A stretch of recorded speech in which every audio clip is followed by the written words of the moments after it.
उत्तराखंड के बागेश्वर विधानसभा सीट पर हुए उपचुनाव के नतीजे आज सामने आ जाएंगे। बताया जा रहा है कि पहले राउंड में बीजेपी को 2191 वोट, कांग्रेस को 2945, यूकेडी को 52, सपा को 27 और उत्तराखंड परिवर्तन पार्टी को 10 वोट मिले हैं, जिसके मुताबिक कांग्रेस प्रत्याशी बसंत कुमार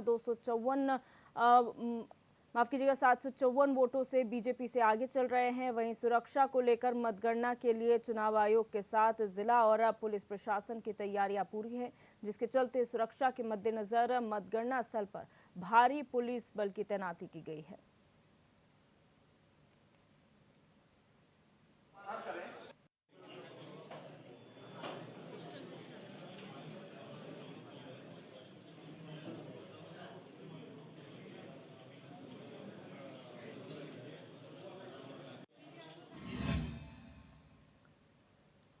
तो आपको बता दें कि सुबह 8 बजे से ही मतगणना लगातार चल रही है और जब तक नतीजे सामने आए हैं उसमें कहीं ना कहीं कांग्रेस के प्रत्याशी बसंत कुमार आगे चल रहे हैं। 754 वोटों से वो बीजेपी प्रत्याशी से आगे चल रहे हैं। और इसी खबर पर हमारे संवाददाता रोहित विक्रम सिंह हमारे साथ न्यूज रूम से लाइव जुड़ चुके हैं। रोहित, आज बहुत महत्वपूर्ण दिन है दोनों मुख्य पार्टियों के लिए, चाहे वो भारतीय जनता पार्टी हो या फिर कांग्रेस। अगर बात करें अभी तक की मतगणना की तो 754 वोटों से आगे चल रहे हैं बसंत कुमार, कैसे देखा जा सकता है इसे? जी देखिए दिव्या, अगर ऐसा हो जाता है कि कांग्रेस प्रत्याशी एक अच्छे मार्जिन से जीत कर आते हैं तो ये अपने आप में कांग्रेस की एक बहुत बड़ी जीत होगी। और शुरुआती रुझान भी आने शुरू हो गए हैं। 754 वोट से कांग्रेस प्रत्याशी बसंत कुमार आगे चल रहे हैं और करीब 11:30 और 12 बजे के आसपास जो है तस्वीर लगभग साफ होने लगेगी कि कौन बढ़त बनाए हुए हैं। और बीते रोज की अगर हम बात करें दिव्या, तो बीते रोज जब हमने कांग्रेस प्रदेश अध्यक्ष करण मारा से एक्सक्लूसिव बातचीत की थी तो उन्होंने साफ तौर पर कहा था कि बड़े ही संघर्ष के बाद जो है कांग्रेस के जो प्रत्याशी है मैदान में उतरे और कांग्रेस के जो तमाम आला नेता थे उन्होंने बड़ा संघर्ष किया है चुनाव प्रचार के दौरान। सरकार पर आरोप लगाया कि कांग्रेस कार्यकर्ताओं को प्रताड़ित किया गया, कांग्रेस के वर्कर्स के ऊपर झूठे केस लगाए गए, मीडिया को कवरेज से रोका गया। ये तमाम एलिगेशंस थे जो कांग्रेस प्रदेश अध्यक्ष करण मारा ने लगाए हैं। और जो नतीजे हैं ये भी उन्होंने साफ कहा है कि ये बागेश्वर का जो उपचुनाव है ये लोकसभा चुनाव के सेमीफाइनल के रूप में कांग्रेस इसको देख रही है। तो ये एक बड़ा स्टेटमेंट उन्होंने दिया है। और जो भी नतीजे आते हैं वो काफ़ी हद तक ये साफ हो जाएगा कि लोकसभा की 5 सीटों पर जनता किसे आशीर्वाद देने वाली है जी। और जीत हार का मार्जिन भी काफ़ी हद तक निर्णायक भूमिका निभाएगा। इसके साथ ही अगर कांग्रेस के मुद्दों की बात करें तो अंकिता भंडारी मर्डर केस, बढ़ती घोटाला, पेपर लीक का मसला, युवाओं पर लाठीचार्ज, बिगड़ती कानून व्यवस्था, लॉ एंड ऑर्डर, महिला उत्पीड़न, महंगाई, बेरोजगारी, इन तमाम मुद्दों को लेकर कांग्रेस चुनावी मैदान में थी। और कमोवेश यही मुद्दे जो है आगामी लोकसभा चुनाव में कांग्रेस के रहने वाले हैं जी। बड़ी बात यह है कि कांग्रेस के प्रदेश प्रभारी देवेंद्र यादव और पूर्व सीएम हरीश रावत, नेता प्रतिपक्ष यशपाल आर्य, तमाम नेता जो है प्रदेश अध्यक्ष करण मारा, ये तमाम नेता लंबे समय से बागेश्वर में मौजूद थे और चुनावी कैंपेनिंग कर रहे थे अपने प्रत्याशी के पक्ष में। ये नतीजा बताएगा कि उनका चुनावी कैंपेनिंग कितना और किस हद तक सही था, उनके मुद्दों में कितना दम था, जनता ने उनके मुद्दों को कितना स्वीकार किया जी। रही बात भारतीय जनता पार्टी की करे दिव्या, तो भारतीय जनता पार्टी का जो अभियान चल रहा था, अभी कुछ दिन पहले प्रधानमंत्री नरेंद्र मोदी ने वर्चुअल माध्यम से पूरे देश के बीजेपी कार्यकर्ताओं को संबोधित किया था। मेरा बूथ सबसे मजबूत, करीब 1 महीना इस कार्यक्रम को हो गया है और बूथ में किस तरह से भारतीय जनता पार्टी को अपने आप को मजबूत करना है इसको लेकर मूल मंत्र उन्होंने दिया था। मुख्यमंत्री पुष्कर सिंह धामी, प्रदेश अध्यक्ष महेंद्र भट्ट सहित संगठन के बड़े नेता इस वर्चुअल संबोधन में मौजूद थे। कितना बूथ मजबूत कर पाई है भारतीय जनता पार्टी उत्तराखंड में, कितने मार्जिन से इस बाई इलेक्शन में जीत कर आती है ये भी तय हो जाएगा, क्योंकि सरकार भारतीय जनता पार्टी की है, एडमिनिस्ट्रेशन बीजेपी का है। तो ऐसे में अगर थंपिंग मेजॉरिटी के साथ पार्वती दास जो कि बीजेपी उम्मीदवार हैं, प्रत्याशी हैं, वो जीत कर आती हैं तो ये माना जाएगा कि कहीं ना कहीं भारतीय जनता पार्टी एक अच्छे परफॉर्मेंस देने वाली है लोकसभा चुनाव, निकाय चुनाव में। और इसके साथ ही बहुत सारे कार्यक्रम बीजेपी के चल रहे हैं। मेरा देश मेरी माटी अभियान जो पूरे देश में निकाला जा रहा है।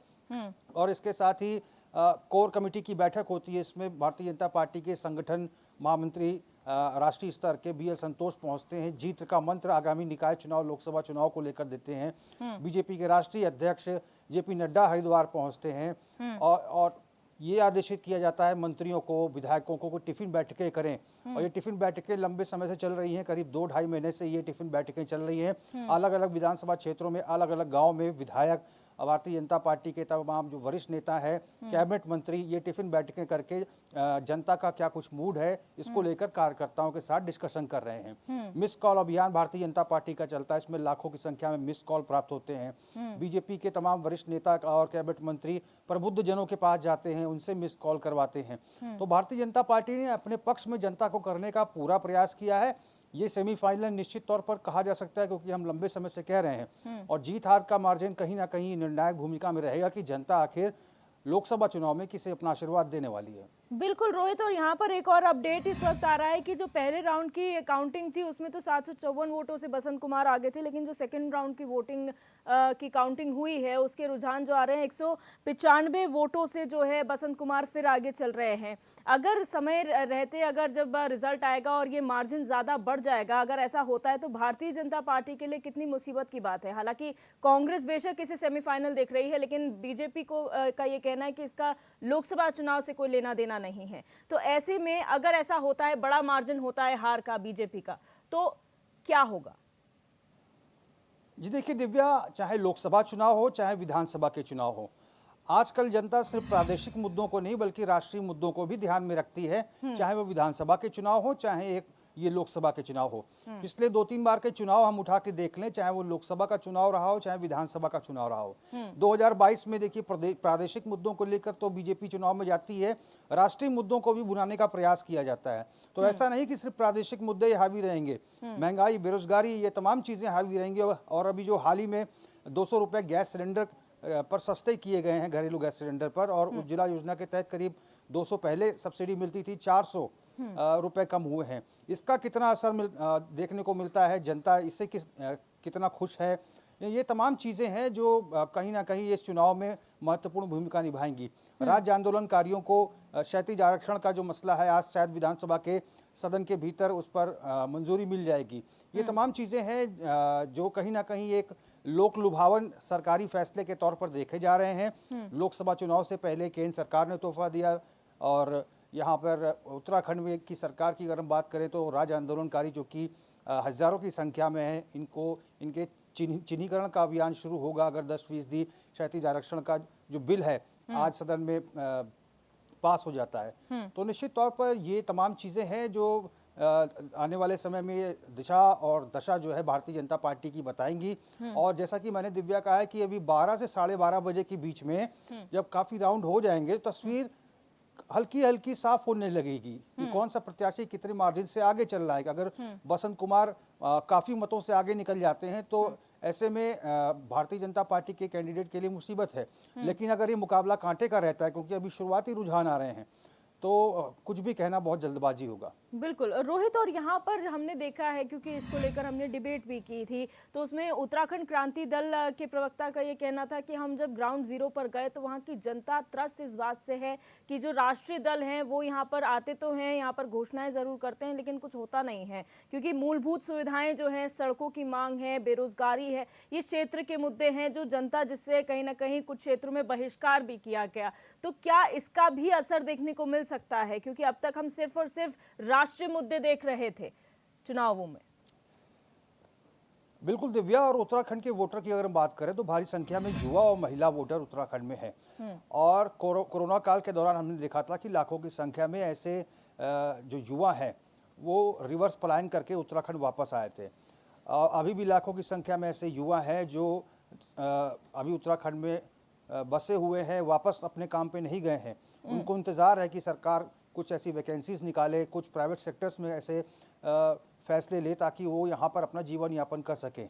महिलाओं के मुद्दे हैं, सड़क के मुद्दे हैं, बिजली का मुद्दा है, पानी का मुद्दा है, तो बहुत सारे मुद्दे हैं। ये तमाम मुद्दे रहेंगे चुनाव में प्रभावी रहेंगे। और 10 साल का अगर लोकसभा की अगर हम बात करें तो केंद्र में भारतीय जनता पार्टी की सरकार है, एक एंटी इनकम्बेंसी फैक्टर भी प्रभावी रहता है। और 6 साल हो गए हैं भारतीय जनता पार्टी की प्रदेश सरकार को, तो ये एंटी इनकम्बेंसी फैक्टर क्या काम करेगा वहाँ पर? क्या जनता सरकार से नाराज़ है? क्या स्वर्गीय चंदन राम दास जो कि 4 बार के विधायक रहे हैं, जनता क्या उनके कामों को सराही है, या फिर उनके कामों को नकारा गया है। ये काफ़ी हद तक जो फैसले हैं ये जनता तय करेगी और जिसे अपना आशीर्वाद देगी तो आने वाले समय में ये तस्वीर साफ हो जाएगी कि लोकसभा चुनाव में आखिर बढ़त कौन बनाएगा और किसके दिन अच्छे होंगे। बिल्कुल रोहित, बहुत शुक्रिया हमारे साथ जुड़ने के लिए और तमाम जानकारी बागेश्वर उपचुनाव के